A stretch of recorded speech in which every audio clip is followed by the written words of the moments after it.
é a capitã desse programa, você é a grande comandante. O talento tá aqui à minha direita, eu sou aquele 5 das antigas que corre pros outros, entendeu? Ah, tá eu bom, faço o trabalho sujo para vocês brilharem.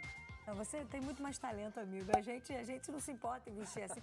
Você é um 8 de muita qualidade, entendeu? Igual o Canóbio chegou lá no Fluminense e falou que aquele volante argentino, o cara tem qualidade, entendeu? Você é técnico. Não, é muito Tudo bom bem, estar com vocês. bem-vindo. Muito bom ter você aqui com a gente no Tá Na Área. Raed, tudo bem, amigo? Bem-vindo mais uma vez.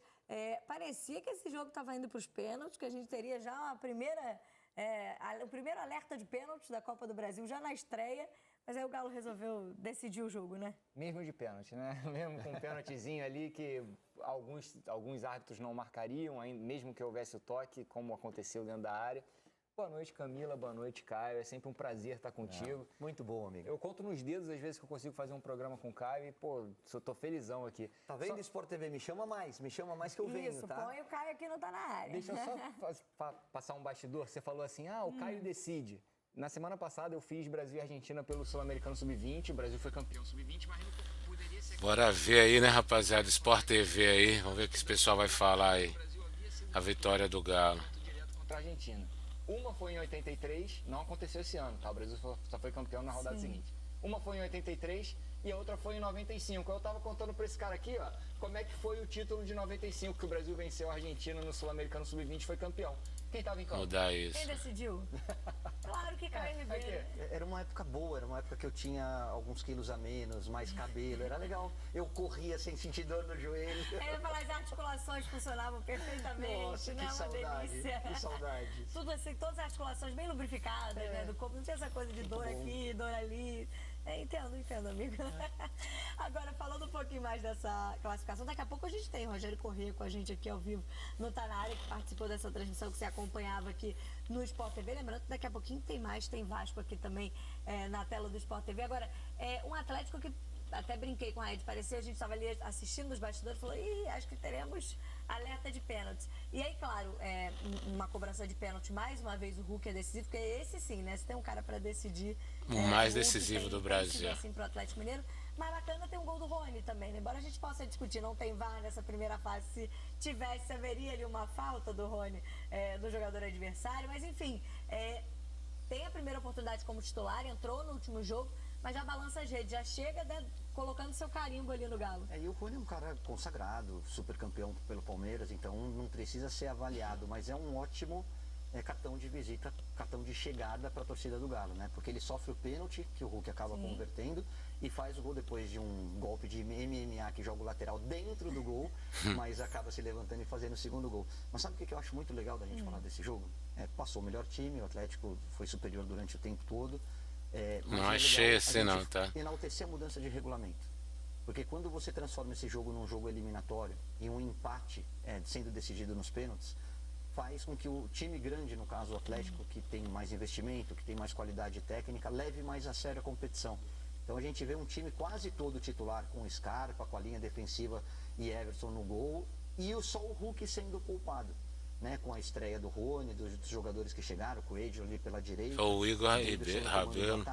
Mas você vê que o Galo leva um pouquinho mais a Igor sério. Gomes que meteu essa mudança de regulamento provoca esse tipo de comportamento, mas ainda temos que lamentar o estado dos gramados, né? Porque aí joga o nível técnico da partida lá para baixo, aumenta o risco de lesões. É claro que não são todos os times que têm condições de fazer esse tipo de investimento, mas para gente que preza por um bom espetáculo, pela integridade física dos atletas, a gente tem que bater nessa tecla. E o gramado realmente deixou muito a desejar. Com certeza, pô. Tinha que estar como prioridade da organizadora da competição, né, Raed? A CBF tinha que ter, se alguns clubes não têm capacidade, ou não conseguem financeiramente, ou com apoio da confederação, ou mudando os estádios, enfim. Hoje a gente está tendo uma discussão em cima de gramado sintético ou natural, porque houve uma manifestação de alguns jogadores em relação a contrários, né, ao gramado sintético, que eles entendem que causa maior prejuízo para os atletas e risco de lesão. Oba! Já respostas do Palmeiras e do Botafogo, que usam gramados sintéticos, mas acho que a discussão é mais do que essa, né? A gente até no primeiro Tá Na Área hoje falou sobre isso. É um pouco do que o cara está tratando também. Às vezes o gramado natural, se é uma grama como essa, também traz riscos aos atletas. Acho que a questão é a gente não ter gramados de qualidade, né? Sejam eles sintéticos ou naturais. Acho que passa pela organizadora das competições, e aí eu falo começa a Copa do Brasil, eu falo da CBF, no brasileiro também CBF. Quando a gente fala de estadual, aí complica um pouco mais, porque cabe às federações, e aí eu acho que a CBF também deveria tomar frente com relação a isso. Mas com relação à unidade de competições da CBF ser melhor em diversos âmbitos. Gramado, um gramado bom, o jogo flui. Qualidade da bola, a visibilidade dos números dos uniformes. Esse uniforme do Galo aí tava lindo, ó. Dava pra ver, apesar de ser branco no branco, dava pra ver o número. Agora o uniforme listrado com o número amarelo, então você não vê isso. É um uniforme tão bonito, mas visualmente ele é terrível, né? Pro torcedor também, não só pra gente, pro torcedor na arquibancada também não identifica. Porque o torcedor não gosta disso, né? Do que a gente fale sobre isso. Mas não cabe a fornecedora ou o clube falar como é que vai ficar a configuração do número no uniforme. Cabe à organizadora do campeonato falar que a partir daquele momento o número, que é uma informação, tem que ficar visível e criar uma forma disso acontecer, como acontece na Premier League, por exemplo. Ninguém reclama, por exemplo, do número do Newcastle, que também é listrado em preto e branco na vertical. Por quê? Porque a organizadora da Premier League faz com que os times se adequem à numeração e à visibilidade dos números para que a informação passe para todo mundo. Porque aí, como você destacou, né, Caio, a gente hoje tem, e era uma preocupação até na escalação, quando o Cuca foi perguntado sobre a formação que ele usaria, porque hoje houve duas mudanças entre os titulares, né? O Rony começa jogando, não o Rubens, mas principalmente o Hulk, como opção no banco de reservas, começando a partida com o Davidson. E aí a preocupação, ele falava, as áreas estão muito afetadas, a grama está muito alta, e aí, claro, para um jogador do talento e da necessidade do Hulk para o elenco do Atlético, houve também uma preservação dele por conta ainda também do gramado. Não só a questão física da quantidade de jogos em que o Cuca vem repetindo o time, mas também pela questão do gramado. Então, isso acaba influenciando também em quem entra em campo e quantos minutos cada jogador fica em campo numa partida como essa. Você tem que tomar cuidado com os seus principais jogadores. Foi o que o Galo fez com o Hulk, pela sequência de jogos, pela importância que ele tem dentro da equipe, por você ter a volta do Campeonato Mineiro, da semifinal, que vale uma vaga na decisão. Então, acho que tudo foi acertado. E vamos, para ser bem sincero aqui, né? O Galo vai lá e ganha o jogo mesmo sem o Hulk. Sim. Porque existe uma diferença muito grande na parte técnica, na parte de investimento, no peso da camisa, na tradição, né? É o jogo da vida pro Tocantinópolis, enquanto é uma primeira rodada de Copa do Brasil pro Galo. Mas eu acho que o saldo é positivo, né? A estreia do Rony é muito legal e boa sorte nesse novo desafio dele com a camisa do Galo. É um jogador que está acostumado a lidar com essa pressão, que é artilheiro e foi assim no Palmeiras e tem tudo para repetir. Acho que o Galo está montando um elenco bem legal, bem competitivo, com boas opções do meio para frente, dando uma mexida naquilo que foi o ano passado, principalmente através das ideias do Cuca. O Cuca sabe formar time, o Cuca sabe montar elencos, foi assim no São Paulo, no Goiás, em outros lugares por onde ele passou. Então é um início bem promissor, eu acho que a torcida está bem ansiosa. Deixa eu voltar agora à nossa cabine, vai participar com a gente aqui do Tá Na Área, trazendo um pouquinho mais da visão de vocês, né, desse jogo. Rogério, vocês participaram, fizeram a transmissão aqui no Sport TV. Quero ouvi-los também, Henrique, Fábio Júnior, falando sobre esse resultado. E a gente até ouviu o Hulk falando sobre isso, né? Perdão. Que a conversa dele com o Cuca em relação à escolha pelo Davidson passava pela maneira de jogar do time, que talvez tivesse mais bola aérea, e o Davidson tem essa qualidade. Isso tudo em função do gramado, né, amigo? Bem-vindo aqui ao Tá Na Área, de volta ao Sport TV. Boa noite para você. Boa noite, Camila, Caio, Raed, boa noite a todo mundo que acompanha. Agora, eu queria perguntar para o Fábio Júnior aqui, preferia esse gramado ou grama sintética? Já que é o assunto do dia. Polêmica do dia. Eu preferia ela sintética. Nesse Né? né, realmente o gramado hoje prejudicou bastante o espetáculo, até mais o Atlético, por ser um time muito mais técnico, né? Característica de jogo, o Atlético gosta de jogar com a bola no chão, prejudicou mais nesse sentido. Será que a gente vai rever aí os lances do jogo? Mas a vitória saiu de forma natural? Deveria ser de forma natural. Não. Mas foi difícil pro Galo, hein? Que tá invicto na temporada. Sim. Mas o Tocantinópolis se esforçou para levar para os pênaltis e quase conseguiu. Primeiro um abraço a todos que estão na mesa, quem tá acompanhando tá na área também. Cara, essa primeira fase vai ser um open bar de retranca. A gente pode preparar isso, porque é natural uma equipe pior ranqueada, né? Mesmo jogando diante do seu torcedor, a gente vê que o Tocantinópolis até teve uma tentativa. Olha essa bola desses caras, né, velho? Mas é natural que o time se feche, apostando nos pênaltis. Nos pênaltis, né, Fábio? O desnível técnico, ele se nivela muito mais. A chance de passar é muito maior. Porque entra nervosismo, entra o time melhor ranqueado, já passando pela pressão de não ter conseguido resolver nos 90. E acho que o Tocantinópolis fez essa aposta, conseguiu se fechar muito bem, pegou um Atlético que está numa batida de temporada, em que o Cuca entrou no campeonato estadual sob pressão, não pôde poupar ninguém, é um time que já está desgastado, com a logística difícil, ainda pegou um campo pesado pela frente e um time bem organizado.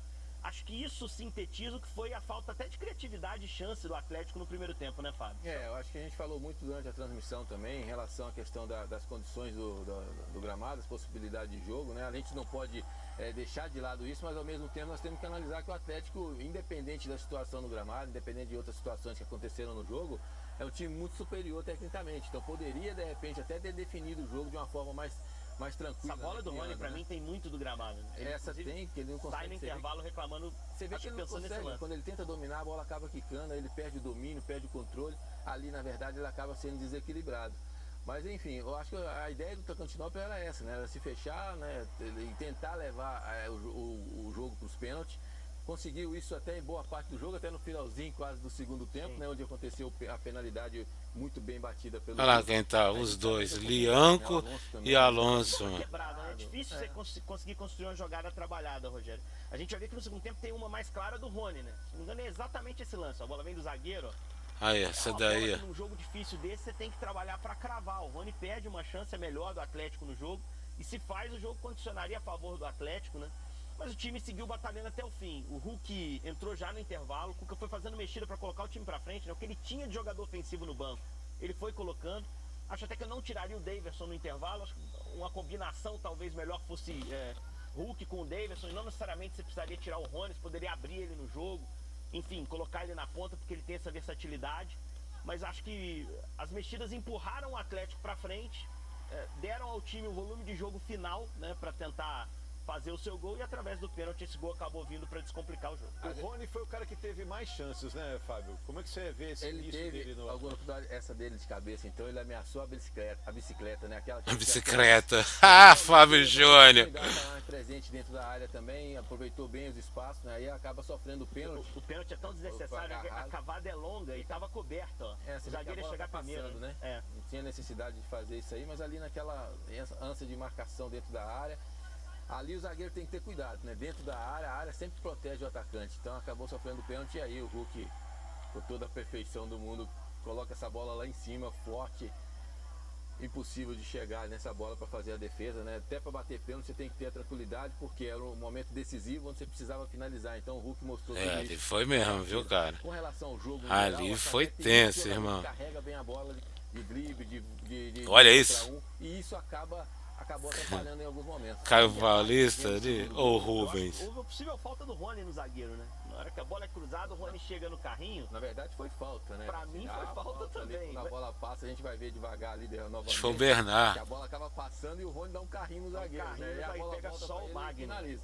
Mas o jogo também já estava definido. Não mudou nada. Né? Olha lá o replay do lance. A jogada do Hulk é maravilhosa, ele cruza.